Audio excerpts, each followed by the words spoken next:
We're in a 2000 F150. It's one of the applications that I cover. I'm going to give you the disassembly.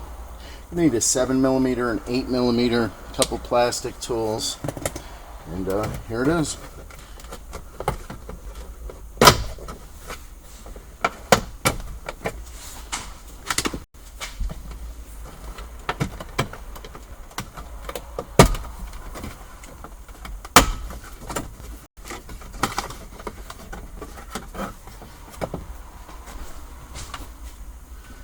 Seven millimeter first.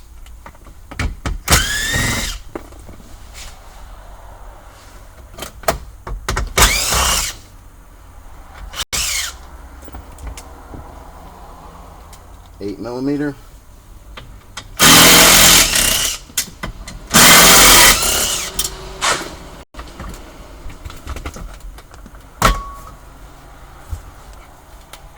Go back to 7.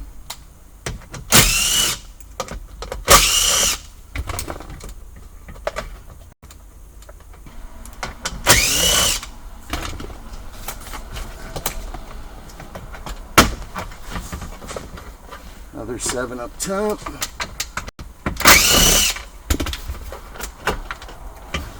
Room here.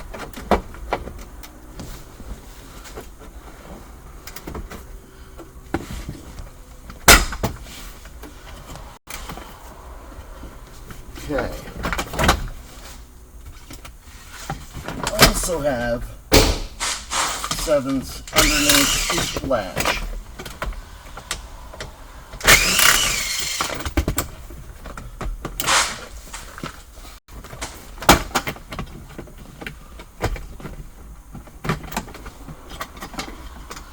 Just going to slide the latches out. Okay, we have access to the underside of the dash. We're going to take our Phillips. Also going to pop off the steering column plastic. Pressure on the side. Here, clip. The tilt lever will unscrew. We don't need to take it out. All I need is this to come down like that to have access to this.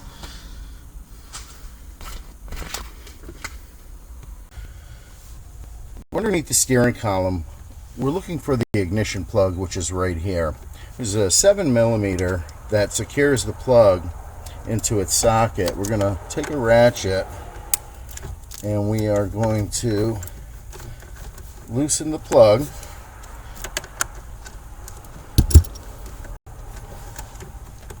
So we keep turning the screw. As you turn the screw, the plug will back out.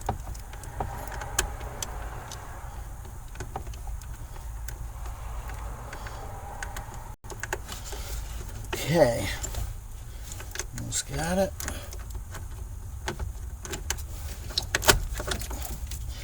Okay, that is the plug we're dealing with.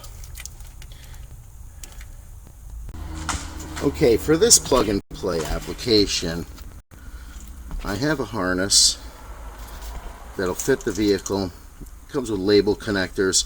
What I'm going to show you is how quick we can just initially start the vehicle. We're not going to do the anti-theft. This is just going to be a remote start only, so I'll basically show you what has to be done. We're going to install the new plug into the ignition, 7mm screw to drive it in.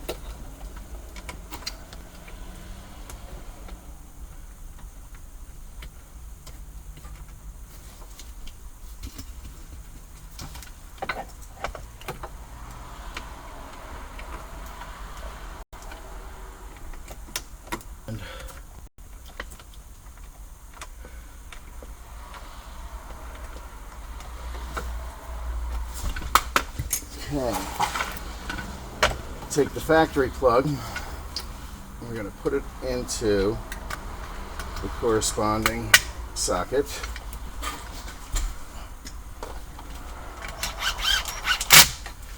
Screw it down. Now the next connection we are going to do will be a ground. What I'm going to do is take ground ring, and I'm just going to shoot it right here.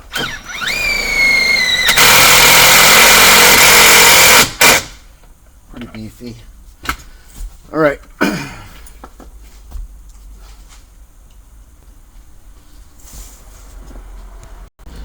Okay, at this point, we're all teed in with our product. We have the T-harness plugged in, and we have a ground. I'll show you from another angle.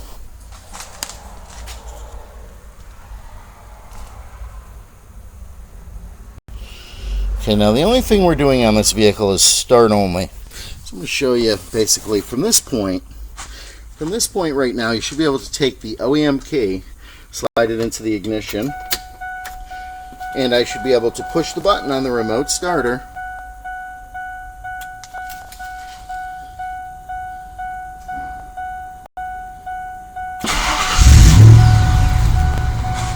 And I can start the vehicle.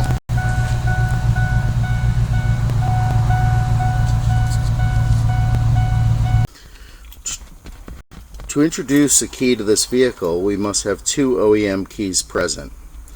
We're going to introduce a third key to the vehicle. I'm going to try to show you how to do this. We're going to take the first key, put it in the ignition, turn the ignition to the on position. Notice the theft light on the dash will illuminate and then go out. We'll take the second key, put it in, turn the ignition to the on position, wait for the theft light to go out, put the third key in that we want to introduce to the vehicle, and press the remote start button. Light should come on solid, go out.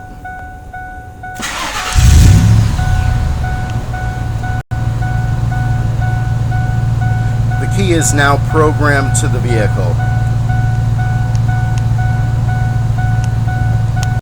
Okay, I'm going to show you how to load the transponder box, which means placing our programmed key in the box. I'm going to start by unplugging it. I'll pop the 4 screws out of the bottom, and we'll be able to open up the box. Inside there's a board with a ribbon cable. We want to straighten out the ribbon so that it's like this. And we're going to place it back in the box. I like to load without disturbing the ring too much. I'm going to slide the key up in the box. Okay. Now we're going to make sure the key doesn't move when we place the lid on. We're going to hold pressure down until we close the box. Be careful because these screws, you can break the tabs off. So I'm using a impact driver, so I'm going to be really careful here. Okay. Now that the key is embedded in the box, we're going to go ahead and plug the box back in. Okay, if we're going to drape a ring around the ignition, we're going to need to remove the ignition. This little detent we're going to press through here. We've taken this off. This is actually the access hole for it. We've taken it off here, so we won't go through the access hole. We'll probably go through the side here, but it's hard to see. If you look right here, there's a ball that we're going to push. First, you got to put the key in, turn the ignition to the on position. Once it's on, we're going to press the ball in, and we're going to slide the ignition barrel right out of the vehicle. If you turn the key, you may have to fiddle with the key to get it to go back in. When you put it back in, it should go in smooth. If it doesn't go in smooth, you're not doing it right. With the ignition out, we're going to route our ring wire up around the outside of the ignition barrel. We're going to drop the plastic back over it, get it in place where we want it. Okay, and then we're going to take the ignition and we're going to slide it back in to its spot. Shut the key off. Now the ring is installed. We would need to route the wire down through here, and be careful when you put screws back in that you don't put a screw through the wire. Little channels that you'll see in here where you can run the wire, they've actually ran their immobilizer wires through them, and you'll run through the same spots. Now if your kit uses an ADS module or a Fortin module, then you can forget about all the key stuff, and what you'll need to access is this plug right here. You need to access the back of the plug by unplugging the pigtail and pulling out the harness. This is where you'll obtain RX and TX to do a module. It should be the 2N wires. Normally, white with green and gray with orange are the RX and TX wires. If I remove a little bit of the tape here, try to give you a clearer picture.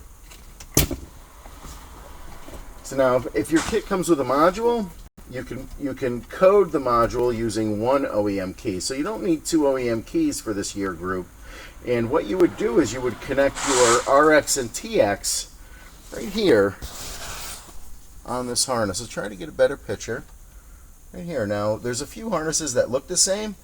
It's the end one here, the white one, and I've unplugged it from the back in order to gain access. And I like to do the connections on the back side because the colors will match. If you try to do it on the front, the wires change color.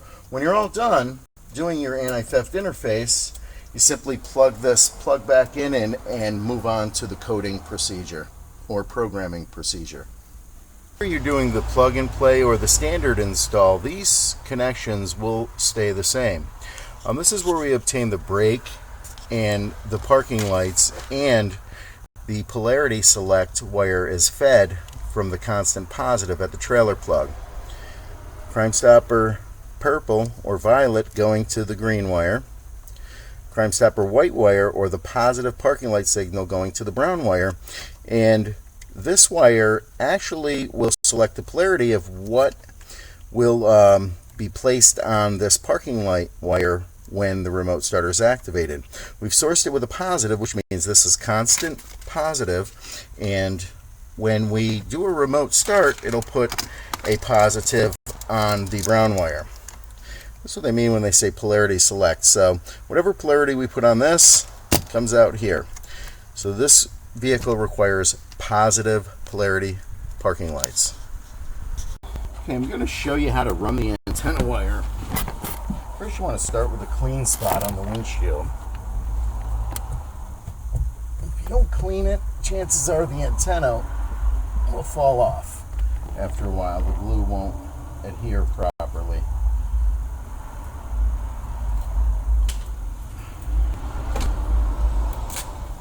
I'm going to place it about an inch down from the top of the headliner. Stick it to the windshield. We're going to take our fingers and just pull down on the headliner a little bit while pushing the wire back underneath the headliner.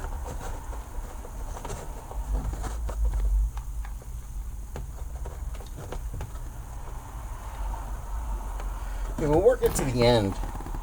We're going to take our finger, just push it into the groove here.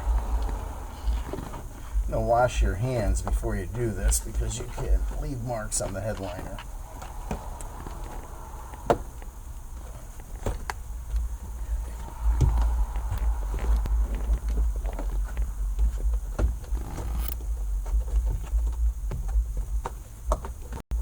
Make sure we get it up to the back so it doesn't come out. You don't want to pull on the wire when you're doing this, so you'll pull it and you'll be short at the end and it'll come out from under the headliner here. Plenty of wire. Once we reach this point, pull off the trim or gasket, door seal gasket. Wire down the channel, reinstall the door gasket.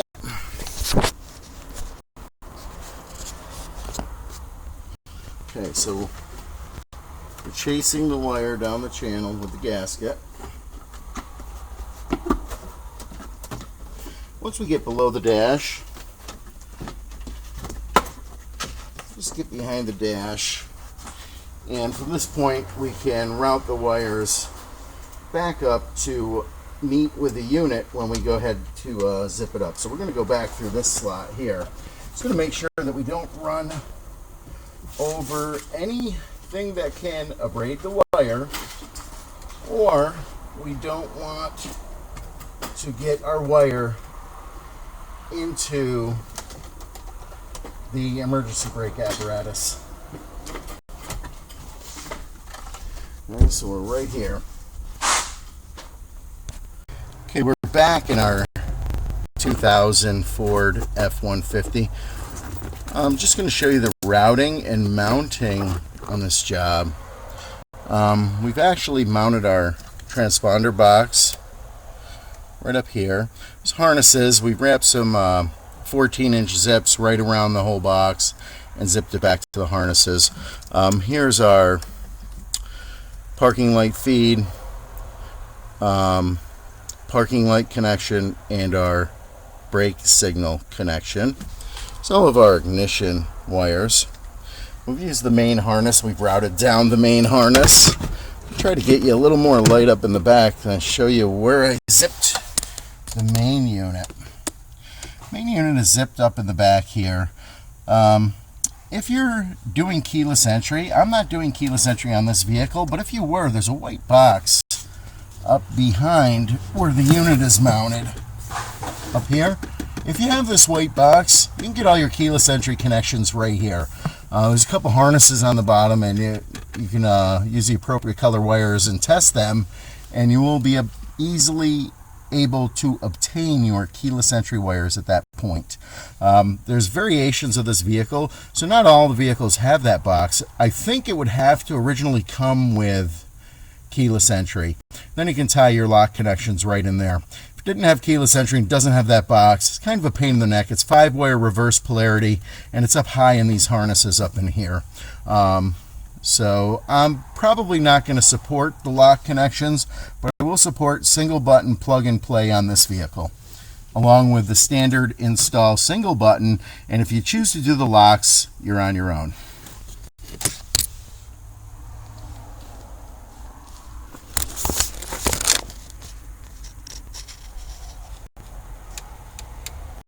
I'm going to show you a quick operational video on the 2000 F-150 plug and play and standard install that we've just completed. To start the vehicle, press the button on the remote for 3 seconds. Lights will come on, vehicle will crank, start, and run for 20 minutes. You walk up to the vehicle, access the vehicle with your factory remote.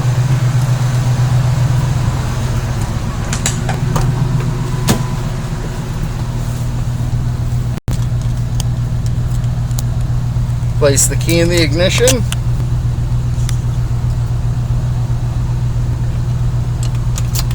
Two clicks to on, one big click, one small click. Step on the brake. Parking lights and remote starter will shut off. Car will continue to run on the key.